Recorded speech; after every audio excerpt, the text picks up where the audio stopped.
6 teachers Suhail Akbar. Topic है हमारा inter conversion of tension energy and kinetic energy. इसमें हम सीखेंगे कि किस तरह जो है काइनेटिक एनर्जी और टेंशन एनर्जी जो है एक दूसरे में चेंज होती हैं। तो स्टूडेंट्स हम लेट कर लेते हैं कि हाइट एज पर हमने एक मैथ रखा है।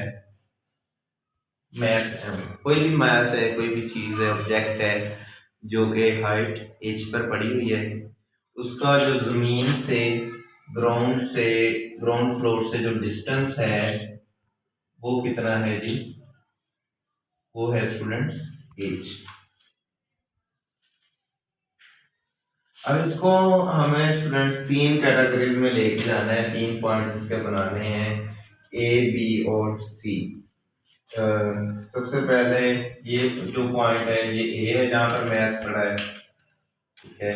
उससे थोड़ा अगर हम नीचे आए तो ये हाइट यहाँ से यहाँ तक जो है ये एक्स हाइट जो है ये बी पॉइंट तक हो जाएगी। ये एक्स हाइट जो है ये ए पॉइंट की है। इससे नीचे जो बी पॉइंट है उसके दरमियान में एच माइनस एक्स आ रहा है और उससे लास्ट पे पॉइंट सी आ जाता है। तो हम इसकी स्टेटमेंट यूं लिखेंगे कि consider a body of mass m at rest. Consider a body, हमने क्या किया, एक बॉडी फर्स्ट कर लिया, ऑफ मास m।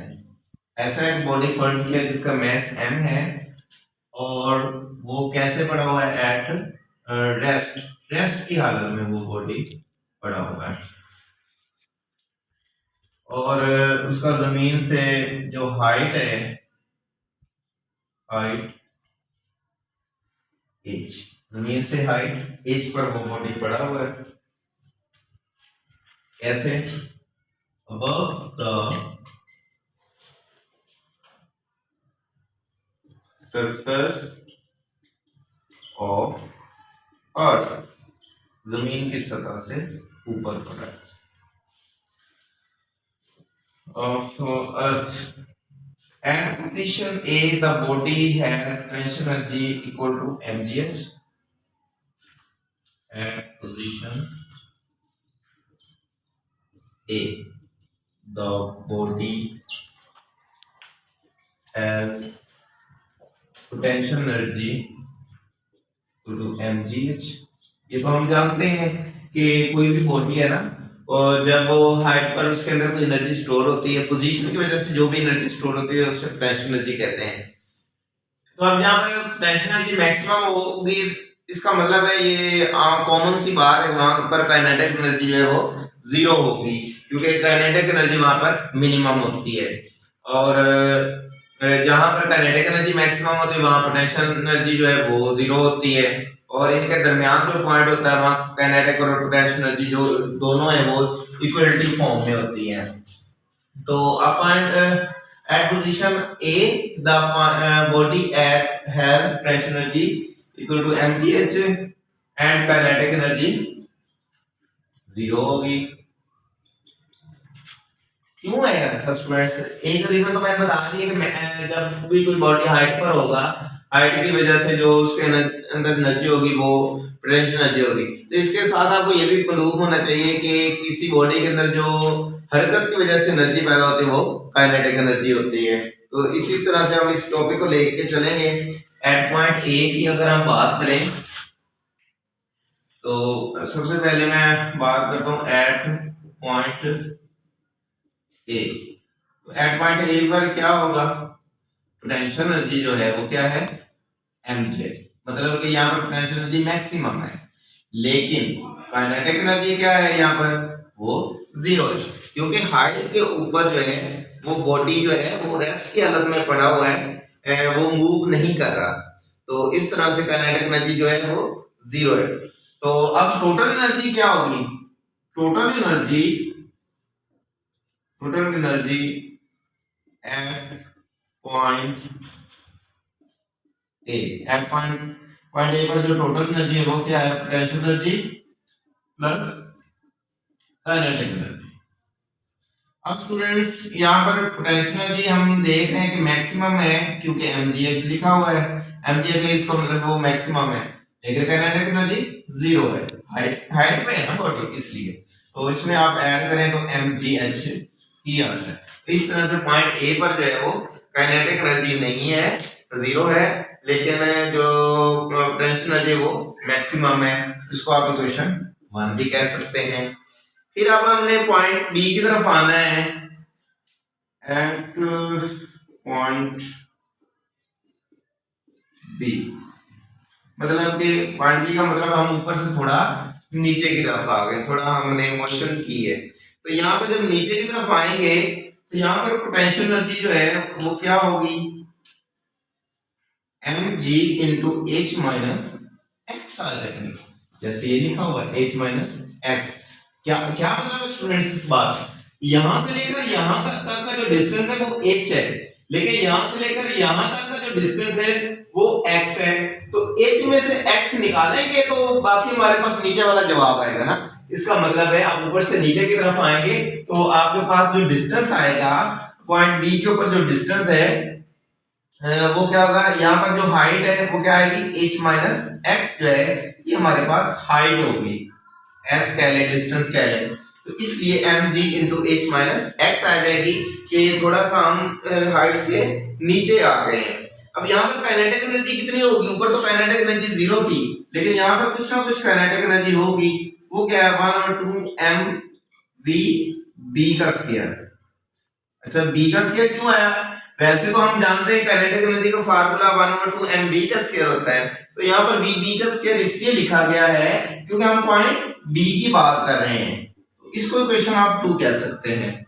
अब हमने क्या करना है, using third equation of motion, हरकत की तीसरी मसावात इस्तेमाल करते हैं जो 9th क्लास में पढ़ी थी, using third equation of motion, ताकि हम इसकी भी टोटल एनर्जी निकाल सकें।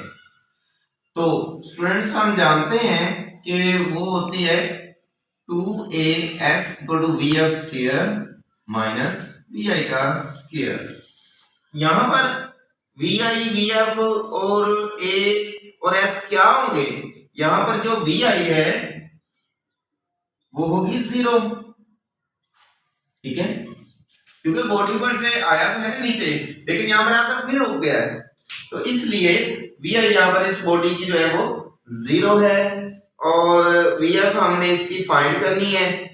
तो vf जो है वो हम लिख देंगे किसके इक्वल, vb के इक्वल लिख देंगे, और एक्सलेरेशन हम जानते हैं कि जब ऊपर से नीचे है या नीचे से ऊपर जाए तो वो g के इक्वल हो जाता है, और s जो है वो डिस्टेंस जो है s जो है वो x के इक्वल आ जाएगा, क्योंकि बॉडी ने यहां से देखें यहां से यहां तक कवर किया, b पॉइंट तक आने में x डिस्टेंस कवर किया, तो s = x आ गया। अब ये तमाम की तमाम वैल्यूज आप पुट कर दें इक्वेशन, इस इक्वेशन ऑफ मोशन के अंदर, putting values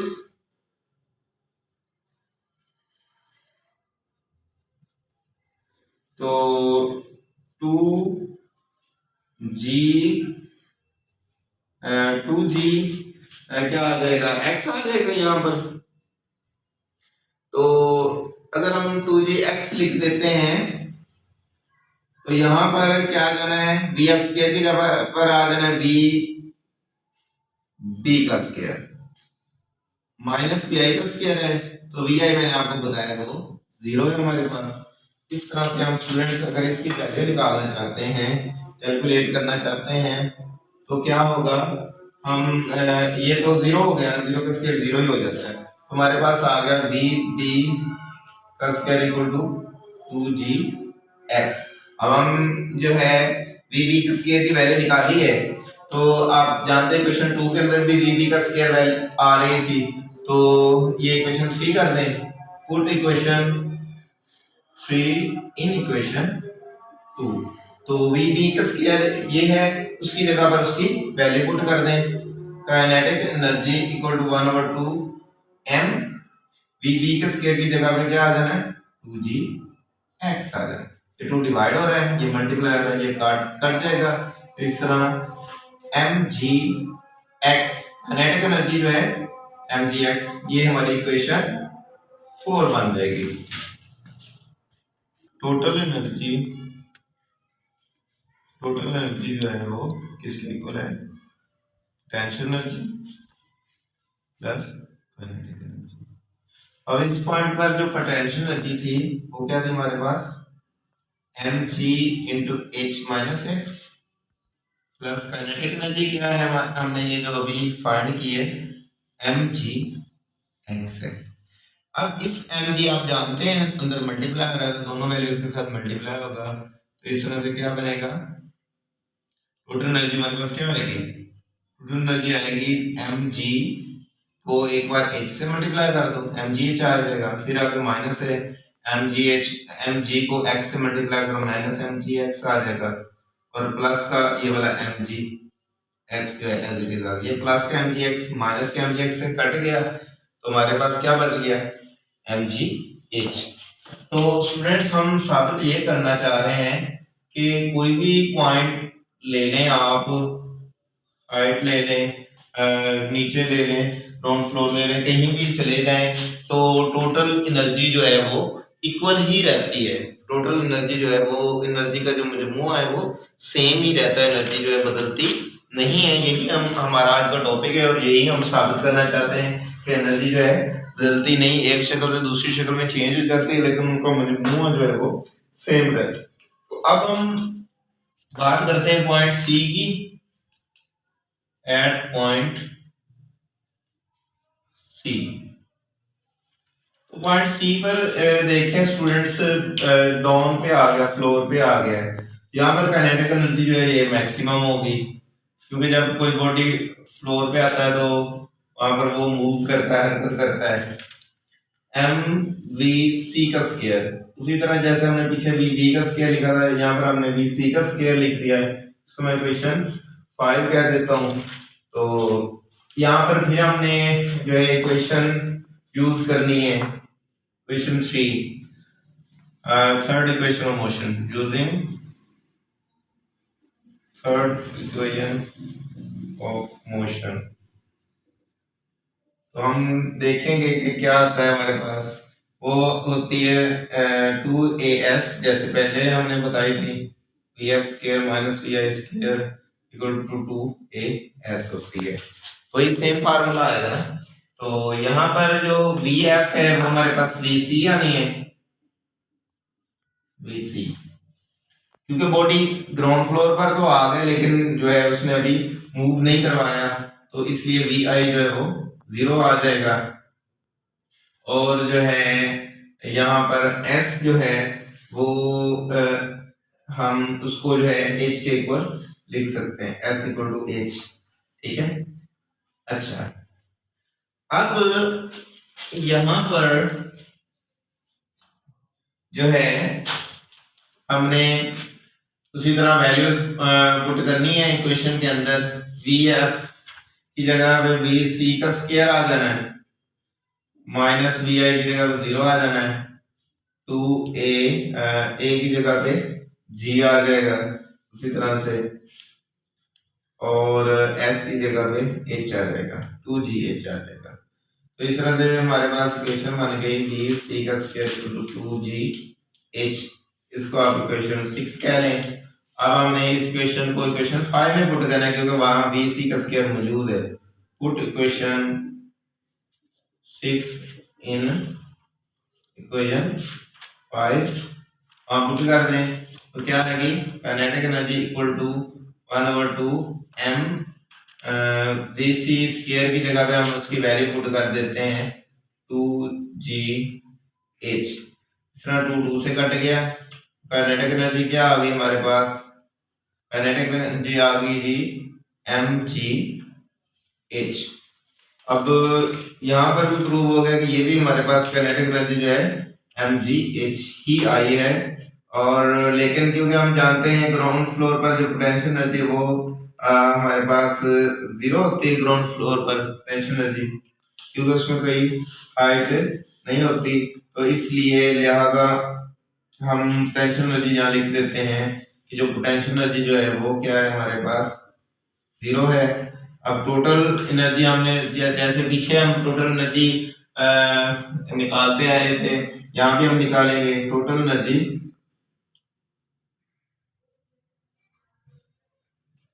eight point C की हम बात कर रहे हैं।